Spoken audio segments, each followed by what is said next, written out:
Hello! I'm not dead. I just stopped with whatever I was doing 2 years ago. Anyways, this video is about my entry in Goji Center's Hybrid War.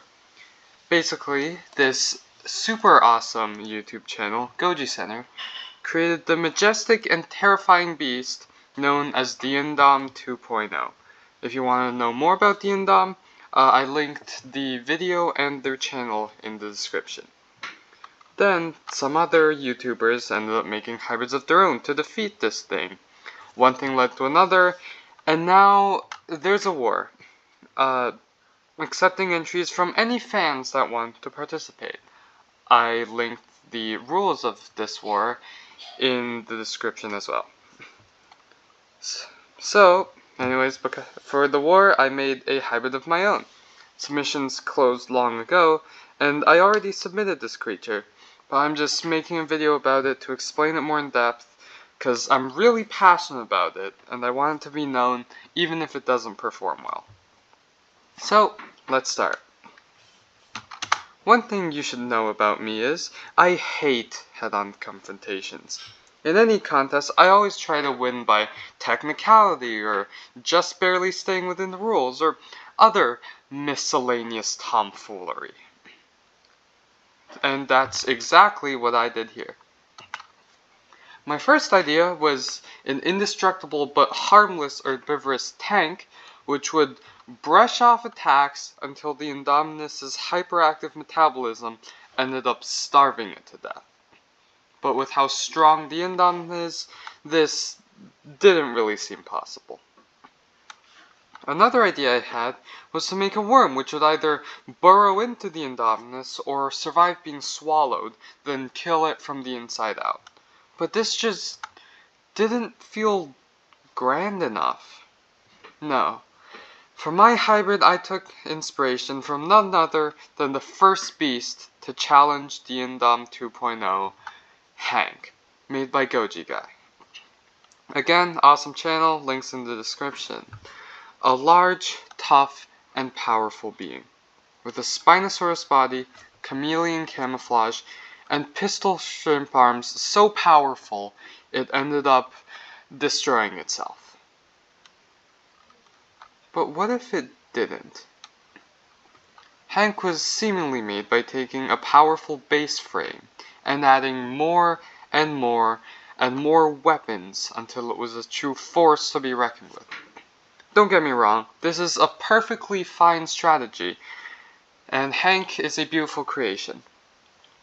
In fact, I'm pretty sure the Indom actually was made using the same strategy. However, this only works to a certain extent before the weapons end up destroying the creature. For my hybrid, I thought, what if I went backwards? What if I started with a powerful weapon, and then made a creature capable of wielding that weapon effectively? So that's what I did. For my weapon, I chose the bite of the trapjaw ant, for one simple reason. By cocking back its mandibles and letting them snap together, this little bug achieves the highest acceleration in the animal kingdom at nearly 1 million meters per second squared. Still, at the size of, an ant, this thing won't be doing much damage. Step 1, scale it up. For this, I decided to use Jurassic World's Mosasaurus, which, in the Fallen Kingdom movie, grew to well over 100 meters in length, dwarfing the largest real-life animal, the blue whale. Oh, but you can't use that. It's not plausible. The measurement's inaccurate. Yes, I can. It's in the rules. Now, obviously, a real terrestrial or probably even aquatic creature at this scale would end up crushed under its own weight. So my hybrid will be much smaller than the Mosasaurus. But because the Mosa's so big, I can increase the size of my creature by a ton using only a little bit of DNA, so the Mosa's body plan won't have impacted too much. Also, 8 of the 10 creatures I used are extremely small, so only an extremely large creature like this could balance them out. Using the Moses DNA, I'm going to scale up the jaws until they're each 7 meters long. Scaling up acceleration accordingly would make the jaws close at Mach 11? Which is completely impossible. So the jaws on my hybrid will be slowed down to a more reasonable speed. To power such a bite, we'll need powerful jaw muscles, and no animal has jaw muscles more powerful than the mighty Deinosuchus with a bite force of 10 tons, much stronger than the 6 to 8 tons of a T-Rex. Also, a much more underwhelming contribution, the Deinosuchus will also provide its bone and enamel, since I'm not too confident about exoskeleton holding up at this scale. Trapjaw ant mandibles are made for grabbing, but grabbing the Indom 2.0 means dealing with it at close range, and then I have to out-grapple this ape-armed monstrosity, which will be difficult to do. Instead, I'll opt for slicing, which won't give the Indom nearly as much time to counter my creature. My fourth genetic contributor is the bobbit worm, with razor-sharp jaws that are spring-locked just like the trapjaw ants, so biting instincts won't be a problem. There's videos of this worm cutting fish in half, so its jaw shape is definitely capable of slashing through Indominus flesh as well. This should make it pretty obvious what I'm trying to accomplish using this weapon. With jaws as long as the Indom 2.0 is tall, huge spring-loaded muscles to bite fast and hard, and razor-sharp enamel teeth to puncture armor, I'm trying to make a creature which can cut the Indominus in half, defeating it instantly before it can even react. The biggest problem with this bite is one we're already all too familiar with. The jaws break on impact. Yep, just like Hank. However, unlike Hank, I prepared for this. If I can't make my hybrid bite both hard and fast without breaking its jaws, I'll just break its jaws. And then, I'll handle this injury with genetic contributor number 5, the hammerhead worm.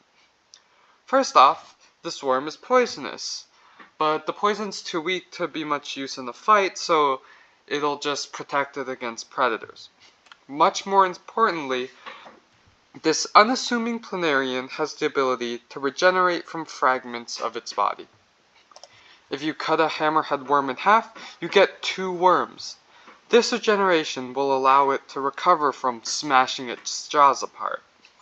It'll also let it reproduce when ripped apart as a last resort if it can't find a partner to mate with. Now, hammerhead worm regeneration takes several weeks to work, and it'll take months if not years at my creature's scale. So it won't be going back mid-battle or anything crazy like that, but if I can successfully defeat the Indom 2.0, then it'll have all the time in the world. Okay, so that's the ridiculously overpowered weapon done. Now for the body to wield this thing. The jaws are going to be big, they're going to be heavy, the muscles moving them even more so. Any normal body is going to end up with a broken neck, face planting, and stuck in the ground. Stuck in the ground. No, really, think about it. The ground can hide the creature, support its weight like water supports a whale, shield it from attacks, and lets it attack from below. I decided that these benefits outweighed the con of being, stuck in the ground, so I decided to stick my hybrid in the ground. But you can't do that. It needs to face the Indominus. It needs to outmaneuver it. Yes, I can. It's in the rules. Optimally, I wanted to use a plant for this, but these are actually not allowed. So, even in lieu of true plants, by putting the photosynthetic abilities of the mint sauce worm in the leafy protrusions of the leaf sheep, then taking the nutrient-absorbing skin of the earthworm and putting it all in the branching limbs of a basket star, I can get pretty close. Also, some of you may know that the leaf sheep can photosynthesize. However, its photosynthesis is limited to just a few weeks before it needs to eat more chloroplasts. The mint sauce worm, on the other hand, relies completely on photosynthesis and straight up just doesn't have a digestive system. It uses algae living inside itself, but since the Indom 2.0 has a plague, this shouldn't break the rules of there can only be one creature in the contest. With photosynthesis, our creature doesn't need to eat, and it has fresh access to water, so it can still get nutrients even with a shattered jaw. Now, it has all the fuel it needs to regenerate. By now, many of you have probably noticed a glaring issue with my hybrid, congruency. Having two extremely different vertebrates and 7 invertebrates is a recipe for disaster. But I have a solution for this as well.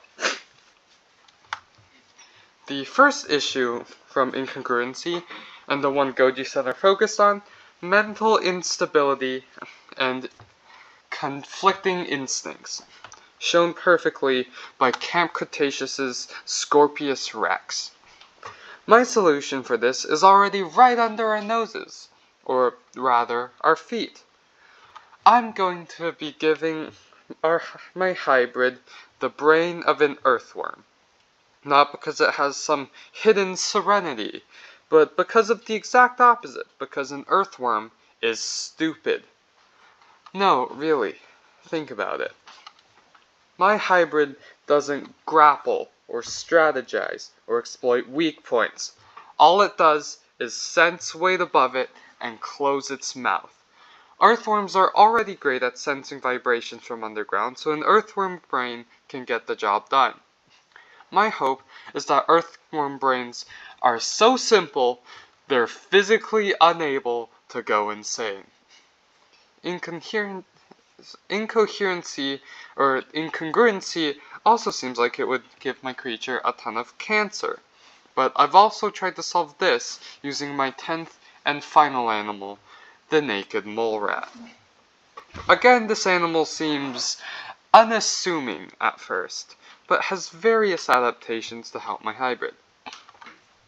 First, it has tumor suppressants to, and this is exactly how I said it in my official submission, quote, hold this abomination together against its will.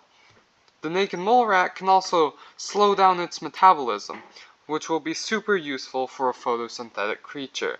It won't end up starving itself to death during nighttime or a storm, or if it's put in a dense forest. So, can it leave this forest? No, it cannot. It's just gonna suffer for the rest of its life. And now, after perfecting a weapon and making a creature to use it, after going through all 10 genetic contributors, I proudly present to you Phloesmimus charybdis, the flower-mimicking moth, or Snappy for short, with 7-meter-long jaws, a radius of 25 meters, no real measurable length or width, and the weight of, it should probably be around 20, maybe even 30 tons, but 5 was in my submission, and I really hope I don't lose because of that. It has an impossibly powerful weapon, a nigh unkillable body, and the perfect disguise at the cost of immobility, blindness, and stupidity. Its base frame is technically an upside-down basket star, since starfish have their mouths at the bottom normally, though it's pretty much unrecognizable as such with the addition of earthworm DNA. Its pockets of photosynthetic algae have been camouflaged among the blades of grass above. To show just how ridiculously unbalanced my creature is, stat chart. So, how does it win? My plan for defeating the Indom is simple. The Indom, seeing only a field of grass, walks right over Snappy. Snappy senses the Indom's weight, and before the Indom can react, bites. Its jaws don't break, they shatter. Flat, fragmented bone flying into the two halves of the Indominus's fresh corpse. I won't give the Indom the chance to use its powerful ape arms tipped with terrifying sauropods claws, or its iron-reinforced T-Rex bite and keen intelligence. Its armor will be pierced like paper, and the leg reduction, well, that just brings it closer to my teeth. No grappling, no clawing, no outmaneuvering the opponent, no struggle. Just a swift execution. And even if the Indom did manage to dig into Snappy, guess what? Hammerhead worms, son! They regenerate in response to physical trauma, with photosynthesis and worm skin giving Snappy as much energy and nutrients as it needs. You can't kill me in a way that matters. Of course, my hybrid isn't without problems. While it can't really lose, it's also unlikely to win, as it can't attack unless the Indom is directly on top of it. As I already mentioned, the hybrid is also really underweight. Another thing is Snappy is really rough around the edges. It's more of a proof of concept than a finished hybrid. Its measurements are mostly just whatever felt right, and its signature quick bite doesn't actually have a proper speed calculation. Despite these imperfections, however, I absolutely love Snappy. Creating them's been a great journey. A million thanks to Goji Center for making the contest, and a million more to Goji Guy for inspiring me with Hank. I'm honestly surprised that Snappy made it through the Hall of Shame, but that gives me hope. Even if it doesn't win, even if it isn't in the top 16, even if it's not even mentioned, Snappy still exists, still holds a special place in my heart, and is almost certainly the hybrid in this competition made using the most worms.